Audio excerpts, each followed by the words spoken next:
Welcome to this new 3CLogic Fireside Chat session. I'm very excited to introduce you to today's guest, Jon Becker, the CEO of Platcore. Jon, thanks for joining. For sure. Thanks, Jay. Appreciate that. And I'm happy to be here and happy to participate in a real way. I really appreciate that these days. Yeah, well, look, the theme of the year, obviously has been just all the changes that have happened at an organizational level, the impact that it's had on people's work, the economy, organizations, family, and so forth. The reason I'm excited to have you today is obviously you specialize in Platcore. For those of you who don't know, is a learning management system built on ServiceNow, and Platcore is an elite technology partner of ServiceNow. So, Jon, you've got a unique perspective on sort of from the viewpoint of what are organizations doing from a training perspective to sort of pivot or adjust to the changing work environment, right? I mean, can you share a little bit about what you're seeing? For sure.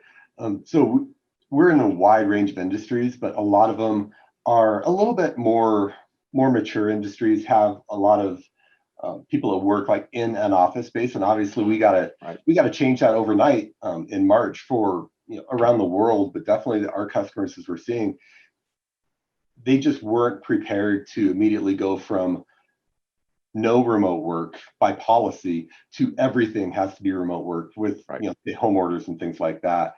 So there was a massive shift really quickly to understand like how did they continue to even do business, because a lot of them have a lot of regulatory environments and a lot of regulatory training, compliance things, stuff like that. Exactly. And how do you get those things out to people really quickly?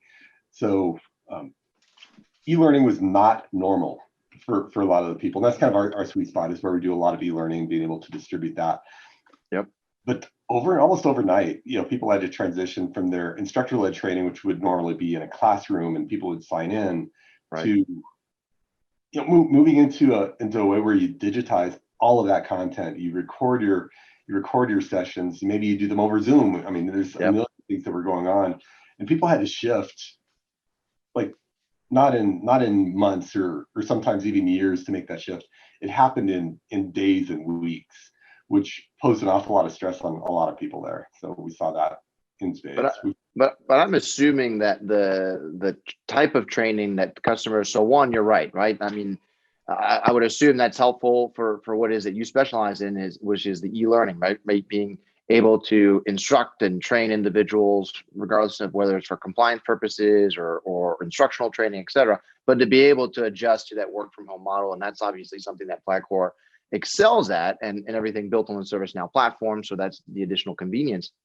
But I have to imagine that the type of training that organizations are now suddenly fixated on has changed as well, right? So, all of a sudden you're working from home. You mentioned compliance. A person's house, Wi-Fi, computer access. All those good things are now a point of concern, right? I mean, has the type of training that organizations are focusing on also changed? Is there a different theme than perhaps how we started the year?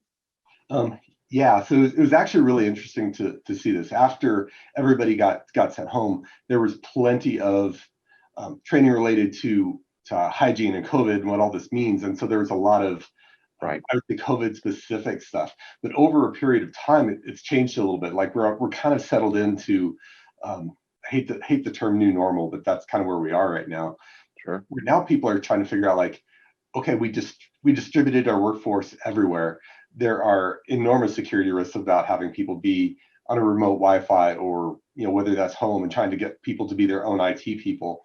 There's a lot of those other types of trainings that we're now shifting to, as well as other things where people are trying to make a little bit more connection with their workforce, because now there's nobody. You don't get the water cooler chat anymore. So you start to see other corporate culture type things starting to come into effect, whether it's a message from a CEO that they deliver via some type of training or something like that. Just different ways to connect with people now too. Since we've been doing the remote work for coming up on 6-7 months. So that's interesting. So now it's not just about training. So I hadn't thought about this, but so what you're suggesting is that now individuals are using platforms like yours, or the concept of e-learning is being expanded to also be a cultural connection with your employee base.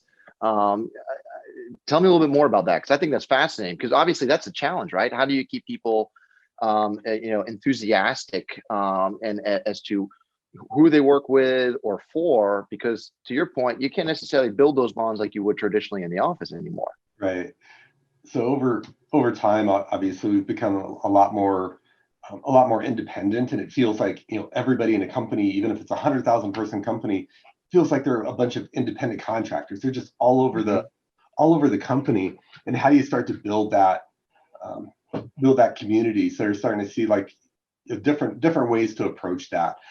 Some companies do have like, here's your the typical assignment type of criteria. Here's what you need to do your job and things like that. But other Right. people are using it a little bit more, where they're trying to develop what they call like a culture of learning now. So it's a slightly different approach um, to that, where we're starting to see just other people communicate, um, not beyond just corporate policies, but the values of the companies, the values of management, and give people a little bit of an insight into what the companies either are becoming or what they truly believe, and try to make sure that they maintain that connection um, in every single way possible. I mean, training is simply just one touch point. There are many other things that go into that, but it's one avenue to help people stay connected to your organization. That's interesting. I hadn't thought of that. I mean, you're right. I mean, there's probably the Zoom meetings and the chats are going on and the calls, but I hadn't thought about using the e-learning. Because most people, let's be honest, as employees, you're going, oh, okay, I gotta go do my compliance training, right? But if companies are now sort of using that as an opportunity to also change the mindset around training, maybe it's not really training anymore. To your point, it's more of a cultural, a way to sort of bring people into the fold, while obviously fulfilling the compliance requirements and so forth. That's really, really interesting. Is that a theme that you think is going to carry through into next year? Or what do you think? I mean, you've been doing this for a long time and you've got this background in when it comes to training. What do you think are going to be the trends going into 2021? Yeah, for 2021, the reality is, as much as we'd all like to go back to our normalcy, whatever that may be, Right. we're going to be prepared to have a remote workforce for a very long time. And I think certainly we'll be dealing with the virus stuff well into next year. But Right. even beyond that, other companies have already discovered, like, wait a minute, I can save on real estate, I can save on, maybe some, just a ton of different things that are associated with having companies, being at a workforce in a downtown facility, expensive, leases, things like that. Yep. A lot of the knowledge workers that are out there may never ever go back to an office. I mean, I see that with my team, and I also see that with other people. So we need to be able to prepare for being not just remote, like a remote first culture, but being able to even go beyond that. So we're now, like, instead of having everybody, like, we're based in Denver, and I love the city, it's amazing. But having said that, it's like some people might decide to spend the summer in Spain, and it's perfectly reasonable for them to do that. So we need to be able to connect with people, not only where they are physically, just being at home in a community, but also Right. being global. So it's a really interesting dynamic that's out there, and even just being able to track where people are. I mean, this goes well beyond training, just to understand your workforce, where they're located, what the rules and regulations are of each country. And we do some of that actually with some of the training, like when somebody moves to location or something like that. You can have some different training assigned specific for that location.